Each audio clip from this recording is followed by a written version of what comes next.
Palestina sering digambarkan tempat konflik dan gurun. Padahal, banyak hal menarik di sana. Contohnya, warna plat nomor mobilmu menentukan rute perjalanan. Mobil plat kuning dan putih melaju di jalan yang sama. Plat kuning Israel, bebas ke hampir semua tempat.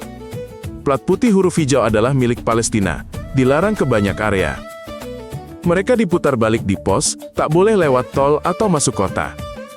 Dua dunia di satu jalan, satu bebas, yang lain harus memutar, menambah jam. Turis terkejut, bukan hanya rambu, tapi warna plat juga penting. Ingat kebun binatang, kandang hewan dan anak-anak bersukacita? Di Gaza, kebun binatang pernah memamerkan zebra yang bergerak aneh dan sangat keras kepala. Setelah diperiksa, ternyata itu hanya keledai putih biasa. Mereka hanya dicat bergaris hitam dengan pewarna rambut yang aman. Zebra asli mati, dan perbatasan ditutup. Mustahil membawa yang baru. Anak-anak tetap gembira dan berfoto. Kisah itu menyebar ke seluruh dunia. Ada yang tertawa melihat akal pekerja, ada juga yang mengkritik. Namun ini jadi simbol. Saat perbatasan tertutup, kita harus melukis kebahagiaan. Bahkan, kunjungan ke kebun binatang di sini jadi pelajaran bertahan hidup dengan humor. Di Palestina, lebih dari 1 juta warga pernah dipenjara Israel. Hampir setiap keluarga memiliki anggota yang ditahan. Mereka sering ditahan berbulan-bulan hanya karena dugaan, tanpa pengadilan atau penjelasan. Mantan tahanan termasuk menteri, ilmuwan, atlet, dan banyak remaja yang ditangkap dalam protes. Mereka yang pernah dipenjara mati. Namun, bayangan trauma tetap ada, menyebabkan stres, ketakutan, dan keluarga hancur. Bagi kita, angka ini tak terbayangkan. Namun, bagi warga setempat, ini realitas pahit lintas generasi, di mana penangkapan hampir biasa. Gaza punya bandara internasional akhir 90-an. Aula cerah, landasan panjang, tiket luar negeri, menjanjikan hidup baru. Presiden AS pun hadir saat pembukaan. Namun, beberapa tahun saja, semua berakhir. Radar dibom, landasan diratakan, bandara bungkam abadi. Kini anak-anak bermain di beton rusak, kambing merumput, angin menderu di jendela kosong. Karyawan lama kenang tangis, bahagia sambut pesawat pertama, lalu kehancuran cepatnya. Ini monumen bisu mimpi tak terwujud. Di peta gerbang dunia, nyatanya cuma puing dan debu di gurun. Di Gaza, parkur bukan hanya olahraga, tapi bahasa kebebasan sejati. Para pemuda melompat celah dinding, mereka salto di beton, lari di gedung hancur.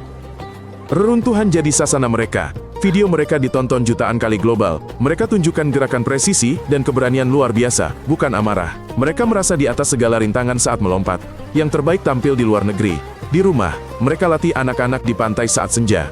Mereka gambar rute dengan tongkat di pasir. Saat beton berbisik tidak bisa, tubuh menjawab, "Aku bisa." Ini memberi harapan lebih kuat dari kata-kata.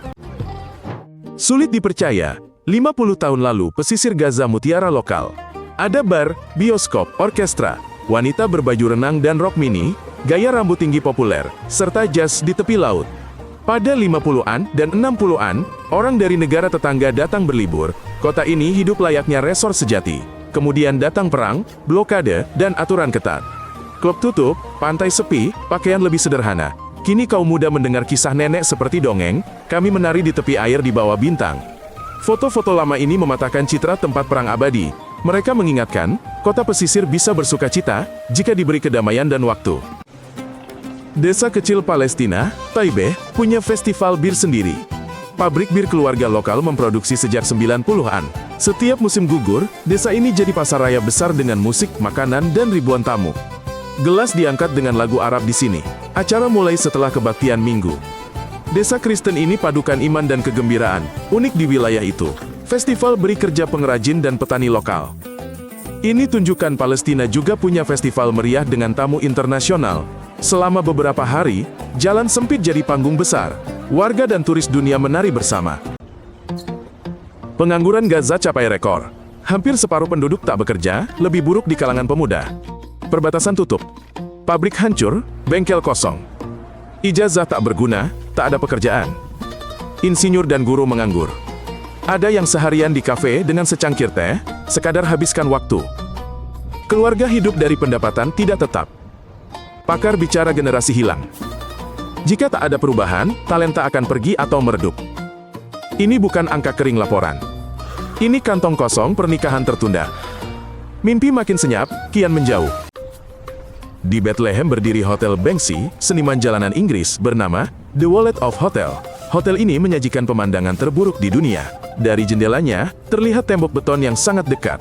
Dalamannya penuh karya seni tajam, museum sejarah kecil, dan interior kuno. Ini sengaja agar kontras realitas semakin terasa. Di sini, Anda bisa menginap langsung berhadapan dengan konflik. Nikmati kopi pagi sambil memandangi tembok abu-abu di luar, bukan layar. Hotel ini menarik jurnalis dan turis penasaran. Ini membuktikan bahwa ironi dan simpati bisa menembus dinding. Lebih dari ribuan pidato. Ini bukan sekadar hotel, melainkan sebuah pernyataan yang menjelma jadi bangunan. Saat batas ditutup dan sumber daya langka, orang menjadi lebih inventif. Di Gaza, orang-orang merakit panel surya dari apa saja. Mereka membuat bahan bakar dari sampah plastik. Mobil lama diubah jadi listrik.